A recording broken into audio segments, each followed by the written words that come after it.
Imagine this, a quiet diner, the smell of fresh coffee in the air, and a group of tough-looking bikers laughing loudly in the corner. Their eyes lock onto an elderly man sitting alone, minding his own business. Within seconds, the jokes start, mocking his worn-out clothes, his slow movements, the way his hands tremble as he lifts his cup. The bikers think it's all fun and games until one of them notices something chilling. A faded tattoo peeks out from under the old man's sleeve. A symbol they've only seen in history books. A mark of honor. And just like that, the mood in the room shifts. Because this isn't just some frail old man they're laughing at. This is a man who's faced down enemies far more dangerous than a bunch of leather-clad bullies. By the time they realize who he really is, it'll be too late to take back their words. Now, if you've ever been underestimated, if you've ever been judged just because of how you look or how old you are, then this story is for you. Because today, we're diving into a moment where karma doesn't just knock. It kicks the door down. And trust me, by the end of this video, you'll be cheering for this veteran in a way you never expected. But before we get to that jaw-dropping moment, let's rewind to how it all started. The diner was like any other small-town spot. Checkered floors, sticky menus, and the kind of regulars who've been coming in for decades. Then in walks our veteran, a man who's spent more years serving his country than most of these bikers have been alive. He doesn't ask for respect. He doesn't demand attention. He just wants his coffee in peace. But when the bikers start their taunts, something inside him stirs. Not anger, not yet. Something deeper. Something that says, asterisk, you have no idea who you're messing with. And here's where things get intense. Because one of the bikers, the loudest of the bunch, leans in with a smirk and says something he'll regret for the rest of his life. The old man doesn't flinch, doesn't even raise his voice. But when he finally speaks, the entire diner goes silent. What does he say? Well, that's where things get interesting. Because this isn't just a story about revenge. It's about respect. It's about the kind of courage that doesn't need a motorcycle or a tough guy act to prove itself. And by the time this veteran is done, those bikers won't just apologize. They'll walk out of that diner changed men. But here's the thing. I'm not going to give you the full reveal just yet. Because right now, I want you to think about something. Have you ever misjudged someone? Ever assumed you knew their story before they even spoke? That's exactly what these bikers did. And in just a few moments, you'll see exactly how wrong they were. So grab your coffee, get comfortable, and let's dive into a story that'll leave you with chills, and maybe, just maybe, remind you why you should never underestimate the quiet ones. Because sometimes, the most unassuming person in the room is the one you should fear the most. End on cliffhanger, cut to black with suspenseful music before the full story unfolds in the video. The old man had been coming to this diner every morning for the past 15 years, always at the same time, always sitting in the same corner booth where the sunlight hit just right. The waitresses knew his order before he even opened his mouth. Black coffee, 2 eggs over easy, toast dry. He wasn't much of a talker, but when he did speak, it was in a voice that carried the weight of 1,000 untold stories, rough around the edges like gravel under boots. The regulars had their theories about him. Some whispered he was a retired cop. Others swore he'd done time. Nobody ever guessed the truth, though. How could they? He didn't wear his past on his sleeve, not in the way people expected. Lately, though, something had been different. The usual calm in his eyes had been replaced by a quiet intensity, like a storm brewing just beneath the surface. He'd been arriving earlier, staying later, watching the door a little too closely whenever the bell chimed. A few nights before the bikers showed up, one of the cooks had seen him sitting in his car long after closing, staring at an old photograph under the dim glow of the streetlight. When the cook asked if everything was all right, the old man had just tucked the photo away and muttered something about unfinished business. Nobody pressed him on it. You didn't ask questions like that in a town where secrets had a way of burying themselves. Then there were the phone calls. The diner's landline would ring, and whenever Marge, the day shift waitress, handed him the receiver, his jaw would tighten just a fraction before he stepped outside to talk. Once, a busboy caught a few words, something about keeping promises and they won't find me. But when the kid got too close, The old man shut the conversation down fast, his eyes sharp enough to cut glass. Whatever was going on, it was clear this wasn't just some lonely widower killing time. This was a man waiting for something. Or someone. And that's what made the bikers' taunts so dangerous. They had no idea they were poking a bear that had already been stirred. The ringleader, a guy named Dex with a snake tattoo coiled around his neck, had a reputation for running his mouth. He'd been in and out of county lockup for bar fights, petty theft, the usual small-time troublemaker stuff. But this time, he'd picked the wrong target. When he snatched the old man's hat off his head and tossed it to his buddy, laughing about how cute the grandpa was, he missed the way the veteran's hands went still. Not shaking anymore. Steady. The way they must have been years ago, back when steady hands meant the difference between life and death. Then came the moment that changed everything. One of the bikers, a younger guy who'd been hanging back, suddenly went pale. He was staring at the old man's forearm, where the sleeve of his flannel had ridden up just enough to reveal the edge of a tattoo, a stark, black eagle perched atop an anchor. The kid had seen that symbol before. His grandfather had one just like it. And in that split second, he realized exactly what kind of man they were messing with. But before he could warn the others, the old man stood up. Not with the slow, stiff movements they'd mocked earlier. This was different. This was the kind of rise that made the air in the room go electric. And then he smiled. Not a friendly smile. Not even an angry one. It was the smile of a man who knew something they didn't. The kind of smile that made Dex's laughter die in his throat. "You boys ever heard of Operation Prairie Fire?" the old man asked, his voice so calm it was almost eerie. None of them answered. They didn't need to. The way he said it, like the words themselves were a threat, told them everything. This wasn't just some random vet. This was a man who'd walked through hell and come out the other side with a score to settle. But here's the thing. Nobody in that diner knew the full story. Not yet. Because if they had, they'd have realized the old man wasn't just reacting to their disrespect. He'd been waiting for a moment like this. A moment where the past and the present were about to collide in a way none of them saw coming. And by the time they figured it out, it'd be too late to walk away. So, what was really going on? Why was this decorated veteran sitting in a nowhere diner, biding his time? And what, or who was he waiting for? The answers were coming, but not in the way anyone expected. The moment the old man mentioned Operation Prairie Fire, the younger biker, the one who'd gone pale, took an involuntary step back, his boots scuffing against the diner's cracked linoleum. He'd heard that name before, whispered in hushed tones by his grandfather during late-night drinking sessions, stories that always ended with a warning. Some things don't stay buried, kid. But before he could piece together why this frail-looking old-timer was bringing it up now, the diner's door swung open with a force that made the bell jangle violently. All heads turned toward the entrance, where a woman in her late 40s stood, her leather jacket damp from the rain, eyes scanning the room like she was assessing a threat. She didn't look like a local, too sharp, too aware, her posture coiled tight like a spring. When her gaze landed on the old man, something unreadable flickered across her face. Relief? Guilt? Fear? It was there and gone in a heartbeat. Then she strode forward, ignoring the bikers entirely, and slid into the booth across from him like she'd done it 100 times before. The bikers, momentarily forgotten, exchanged uneasy glances. This wasn't part of the script. Dex, always the loudest but never the smartest, opened his mouth to throw another taunt, until the woman turned her head just enough to lock eyes with him. No words, just a look.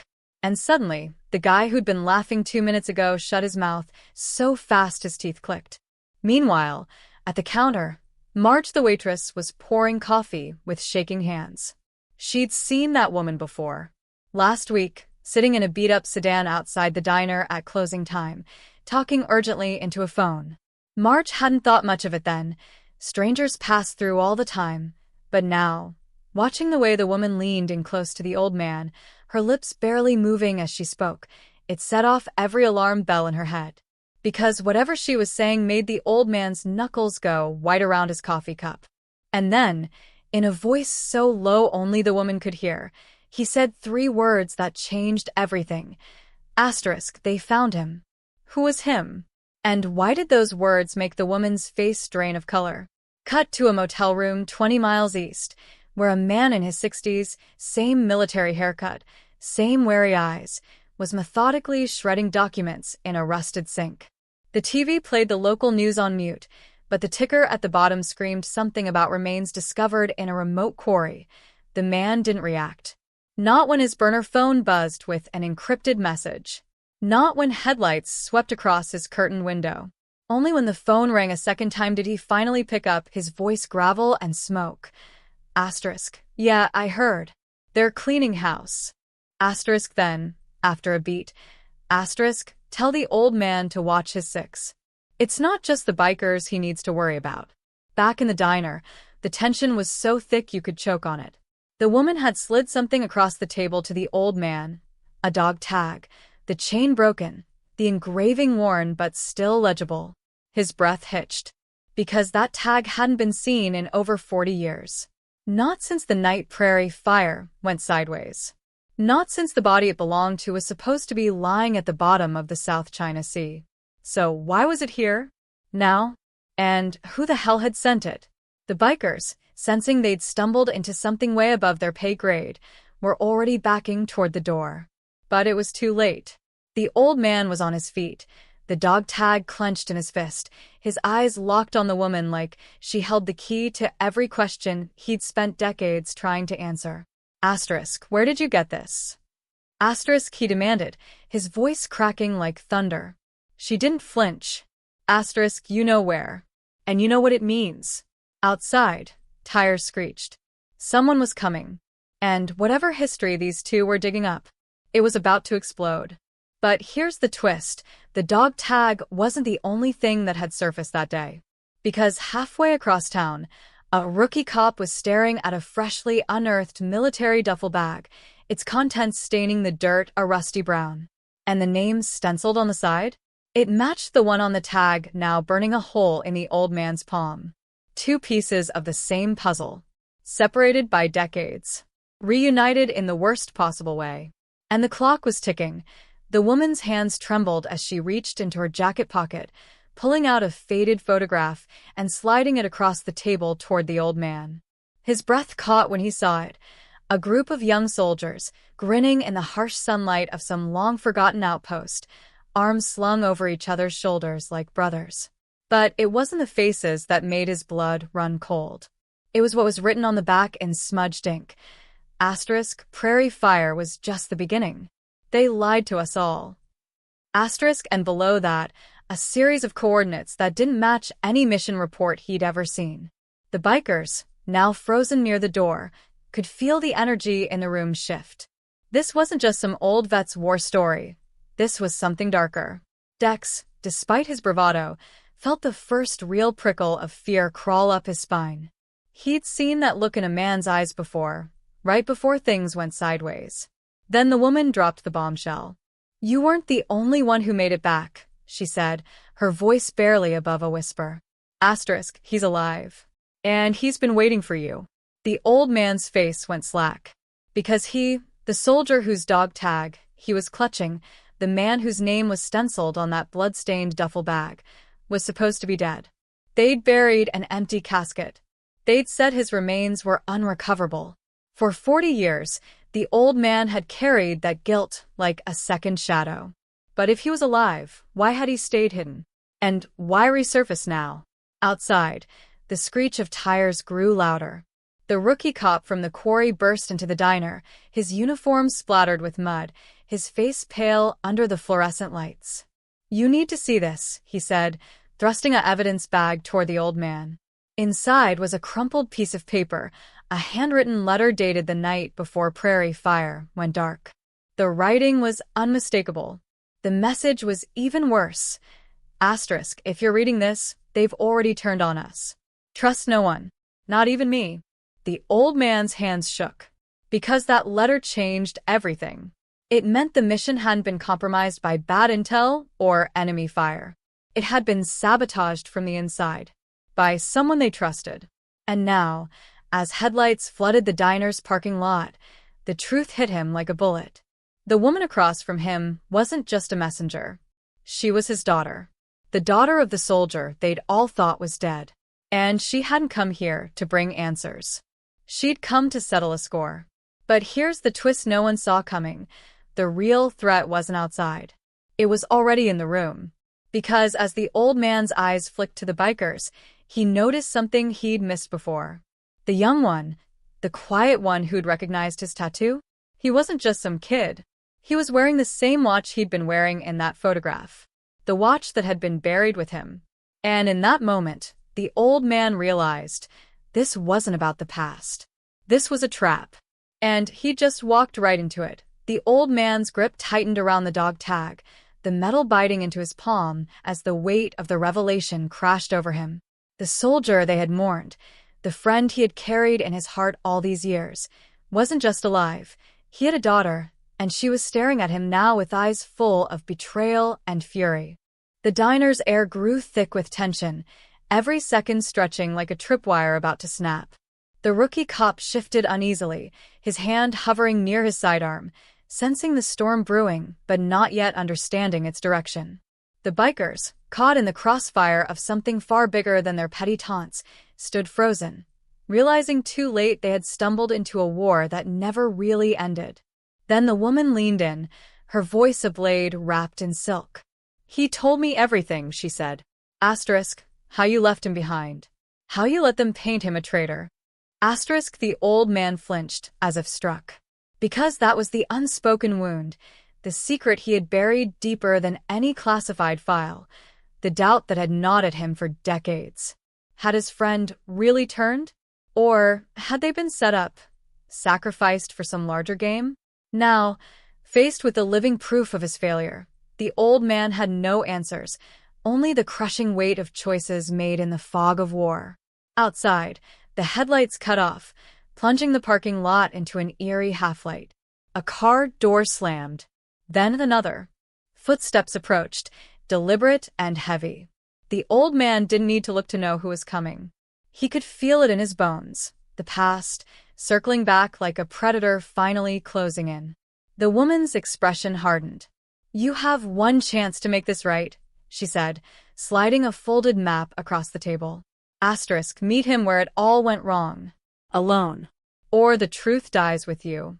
The ultimatum hung in the air, sharp as a knife's edge. If he walked out that door, he was stepping into a trap. If he stayed, the answers he'd spent a lifetime chasing would vanish forever. And then there was the kid, the biker with the watch. The old man's eyes flicked to him, searching for some sign, some clue.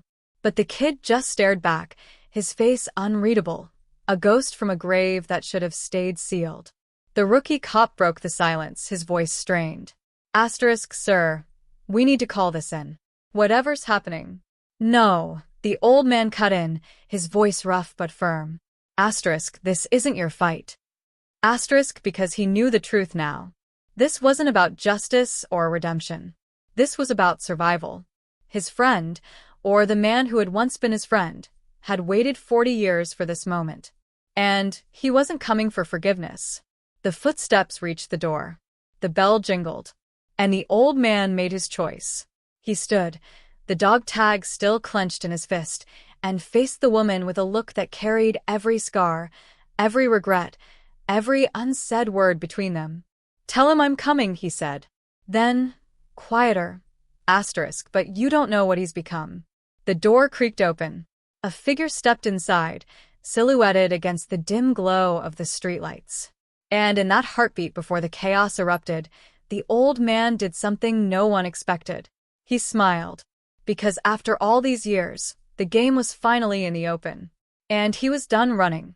The figure in the doorway stepped forward, the dim neon glow of the diner's sign cutting across his face in jagged streaks of red and blue. The old man's breath caught, not because he recognized him, but because he didn't. This wasn't his old friend. This was someone else entirely.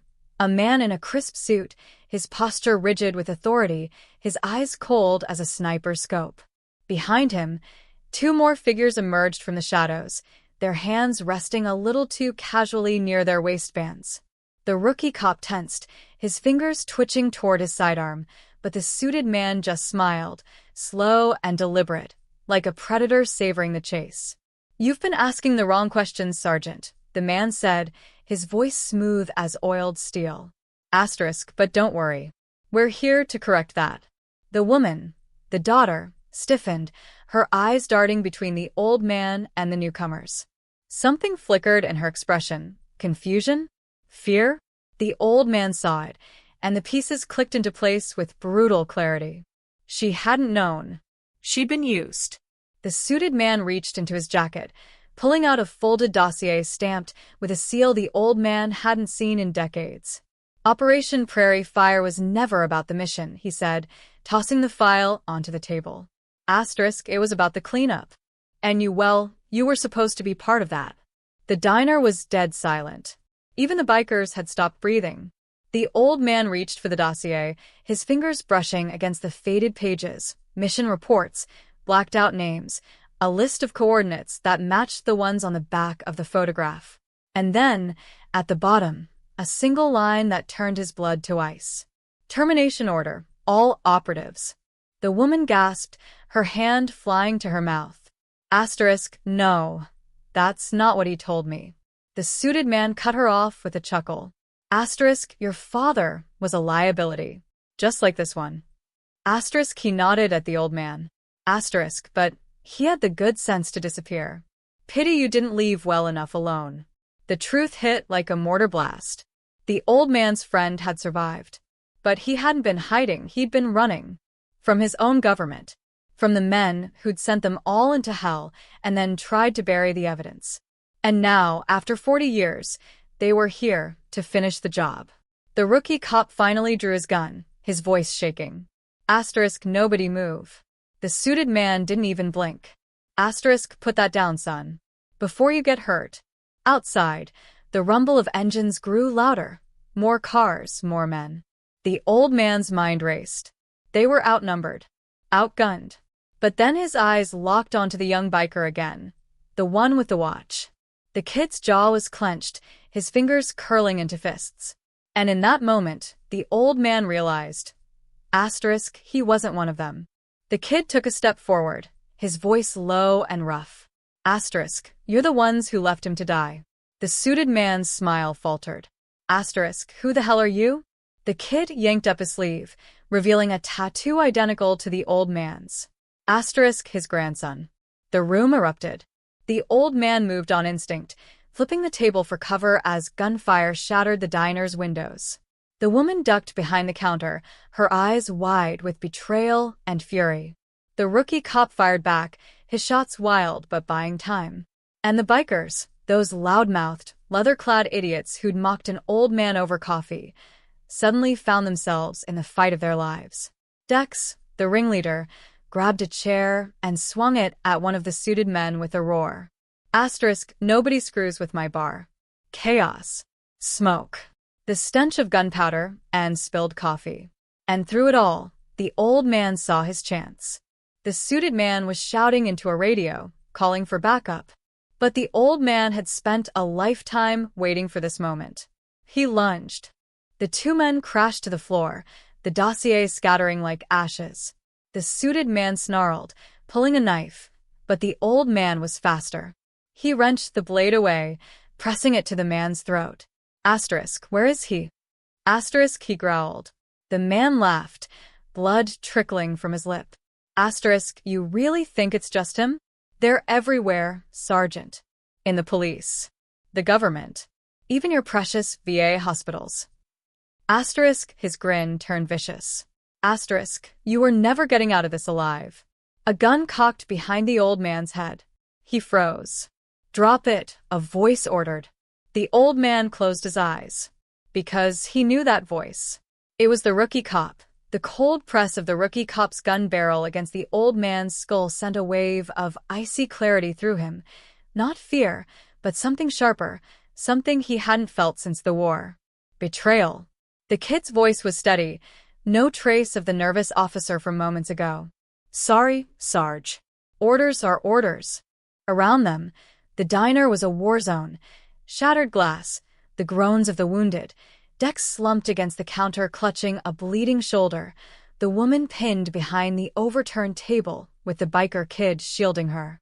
But in this frozen heartbeat, it was just the old man and the traitor at his back. Then the suited man laughed, wiping blood from his mouth as he stood. Took you long enough, Daniels. The old man didn't move. You're one of them? He asked the cop, his voice gravel and fire. Since before the academy, Daniels admitted, almost sounding regretful. They told me you'd never come out of hiding. But then he jerked his chin toward the woman, started digging. Led us right to you. The pieces crashed together. The rookie hadn't been at the quarry by accident. The duffel bag, the coordinates, it was all bait. A decades-old trap, finally sprung. The suited man straightened his tie. Enough talk. Kill him. Clean up the rest. Daniel's finger tightened on the trigger. Bang. The shot echoed, but the old man didn't fall. Daniels did. The old man whirled to see the woman, her hands gripping Dex's smoking pistol, her eyes blazing. The biker chief grinned through the pain. Nobody shoots a Marine on my watch. Chaos erupted again.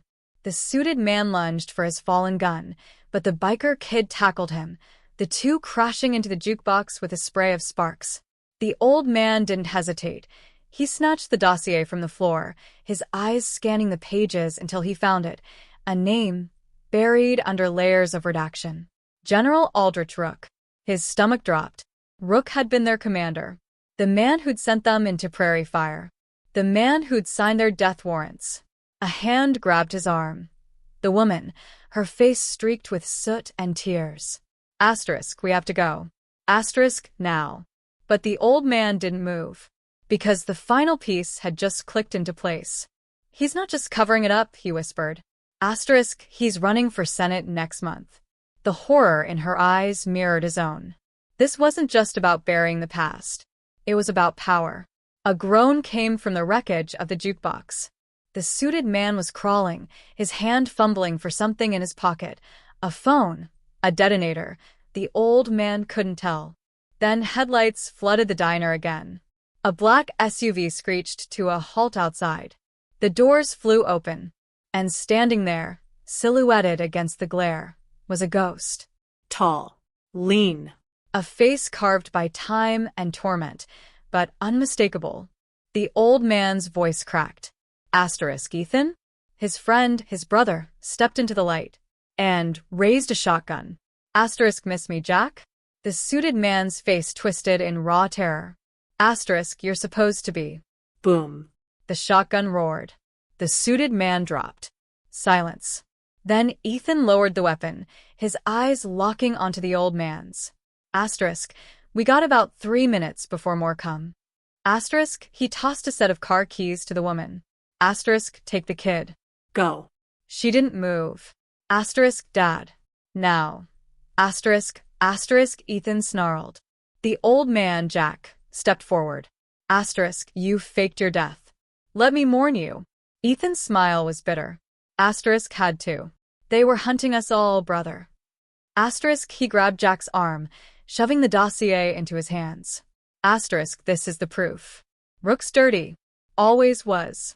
But it won't matter unless you live to tell it. Sirens wailed in the distance. Close. Too close. Jack stared at his friend, the man he'd thought he'd failed, the man who'd sacrificed everything to protect him. I'm not leaving you again. Ethan's eyes glistened. Yeah. You are. Then he turned and walked toward the approaching sirens, the shotgun slung over his shoulder like a man marching to his own grave. The woman yanked Jack's arm. We have to go. The biker kid revved a motorcycle outside, Dex already bleeding on the back. One last look. One last nod between soldiers. Then Jack ran, not from the fight, but toward the war. Because the truth was out, and it was time the world heard it. Screen cuts to black. Distant gunfire. Then, silence.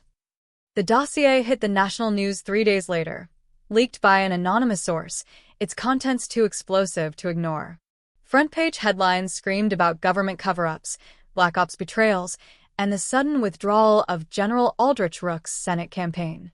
Pundits debated, politicians scrambled, and somewhere in a quiet Virginia cemetery, a weathered headstone bearing Ethan Cole's name stood undisturbed. No body was ever recovered from the diner that night. No arrests were made. Just another unsolved incident in a town people forgot by the next news cycle. Jack watched it all unfold from a motel room 2 states away, the glow of the television painting shadows across his face. The woman, Ethan's daughter, Sarah, sat beside him, her fingers tracing the dog tag she now wore around her neck. The biker kid, whose name turned out to be Luke, had gone back to his grandfather's farm, the watch still on his wrist, but his silence unbroken. Dex, ever the survivor, had vanished with a duffel bag full of cash and a promise to stay gone. They were all ghosts now, just like Ethan. The news cut to a press conference, Rook, gray-faced and grim, denying everything. But Jack saw the tremor in his hands. The fear. Because men like Rook didn't fear prison.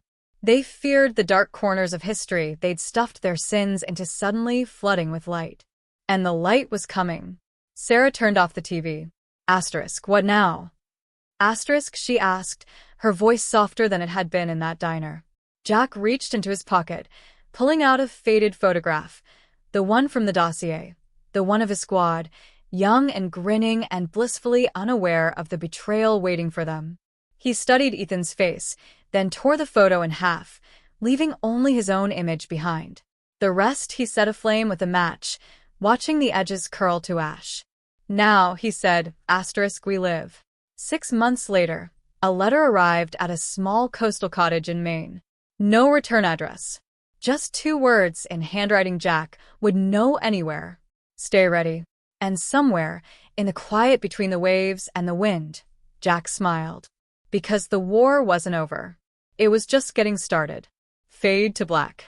Distant sound of a motorcycle engine. Then silence.